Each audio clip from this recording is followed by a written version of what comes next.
So like a year ago, I made a video on antinatalism, basically in part saying why you should do it and why more people should do antinatalism.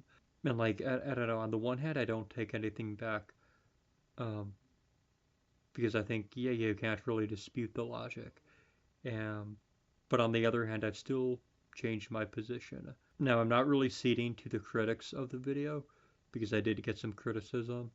Everyone who criticized the video is like, I still hold that you're stupid, and like you were deriding my conclusion. You never really derided the logic, and for that, I think you're all stupid. And I don't know, you can get all upset that I'm insulting you, but I think your comments are more insulting to you than anything that I've said in response to your comments. And anyway, just want to kind of reiterate some of the arguments I used like a year ago to support, I guess, my position on antinatalism, and to kind of not reassess them because I think the logic is as robust as ever, and I really take no issue with the logic. And I guess basically the whole premise that I guess if you willfully procreate and bring a person outside of oblivion and give them existence, like every bad thing that happens to them, I guess, is to some degree your responsibility. Like it can be traced back to you. It's not an exaggeration to say that if like a person lives a miserable life, if and you chose for that person to be born, you could have prevented every miserable thing that happened. I think in this scenario where you do choose to procreate and they do exist, you have a moral obligation to them. Whereas I guess in the alternative scenario where they don't exist because you choose to not procreate, you don't have any obligations to a person that doesn't exist. So again, in the procreation scenario, yes, you do bear responsibility because they're a person with actual existence. And I guess in the non-procreation scenario, they don't exist at all. So you're not robbing any real person of anything good. And I guess just besides that, people will talk about, the importance of, prolonging, I guess, humankind for whatever reason. They feel like that's necessary. Just like life has no purpose if you don't, extend the human species. Keep it existing. Like make it exist for longer than it has to. Like I don't know. To that, I just have to ask. Like I don't know. Is it capable in the minds of the people who are arguing from that standpoint? Are you capable of finding, like, I guess, value and ultimate meaning and purpose in, I guess, the present generation, I guess, in your own life and in the lives of the people who currently exist without having to make more people exist? Essentially, if you look at everybody who exists now, including yourself, and you don't find sufficient purpose to justify all of that human existence, what makes you think that kicking the can down the road to future generations means like they'll find some meaning and purpose in their life, in their continued existence that you never found in your own? If you haven't found any meaning, or like if you haven't found sufficient meaning and purpose in your life and in the life of others, what makes you assume that like some future generation might? And then like on the flip side of like if you have found sufficient meaning and purpose and I guess everything that's come before, I guess you have no further obligation to future generations.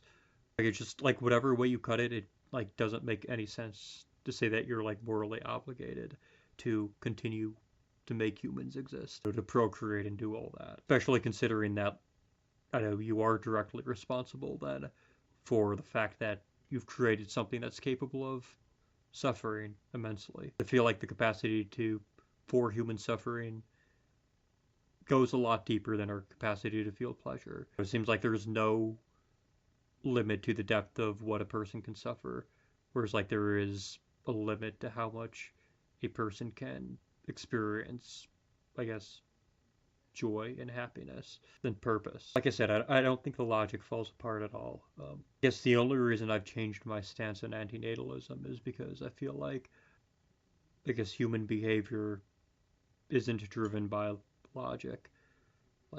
Logic isn't the basis for human behavior. Yes, emotion is.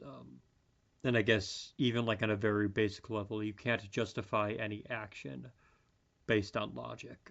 Logic isn't the basis for anything that you can do. Like even on a basic level, like basic survival needs, like get out of bed in the morning, and go eat food to nourish yourself and stay alive. Like you can't logically justify that. Like why would you expend energy when you don't have to get out of bed in the morning? Why would you go get food? Like all those things like they assume that you have some yearning for survival, And if you don't, really care about survival, if you're purely logical and you don't have any desire, like you're not going to even do those basic survival things. And I guess everything else that people do on top of basic survival needs, like just keep going up like Maslow's hierarchy of needs, like all of that is ultimately driven by, I guess, desire. And I guess if we're operating purely based on logic, then I guess what's even the point? And so like, I don't know, even like on the issue of like the future, thinking like I think it is genuinely easy to fall into despair over the future and over like climate crisis and I guess just wealth disparity and all that. I think it's very easy to say like, oh, our generation didn't have it better than our parents. Like we had it basically had it worse than our parents. We're less likely to, get out of debt and pay off a mortgage and have enough money for retirement. We're less likely to do that than our parents. So I think it just kind of makes sense that, we're pessimistic for, I guess, our hypothetical kids. But I don't know. I just feel like I guess we shouldn't accept pessimism and stuff. But I guess I feel like you've got to, at some level, accept that like collective action is going to change the course of all of these like negative trends. We will avert the climate crisis. We will like mitigate, climate change. We will like put an end to like wealth disparity and I guess create a future where maybe our future generation, our kids, maybe they can have it better than I guess we feel like we will have. And I guess, and I'm just seeing how like believing that there's a future generation. I mean that I think is really the way to keep us grounded in a sense that we're not just changing things for our own sake, but we are changing things, I guess, for the long haul.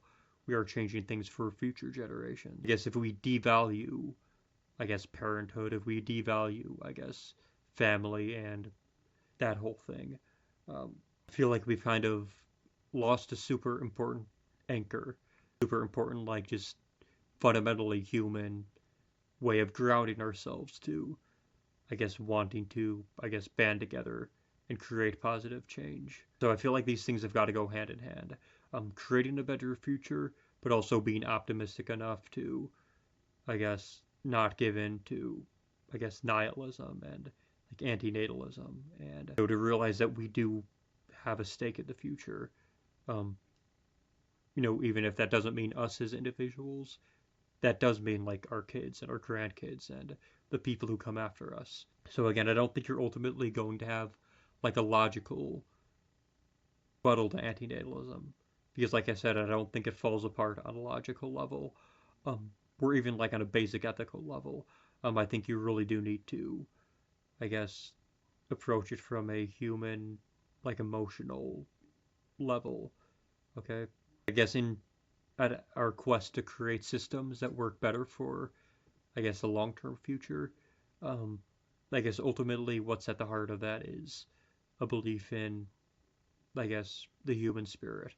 And I feel like if you're devaluing like human beings on like such a basic level as like procreation or just something that's like fundamentally human and timeless, you're also like divorcing this whole like optimism for a better future, a better system, a more equitable way of doing things.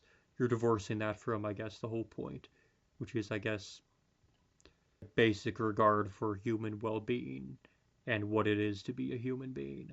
So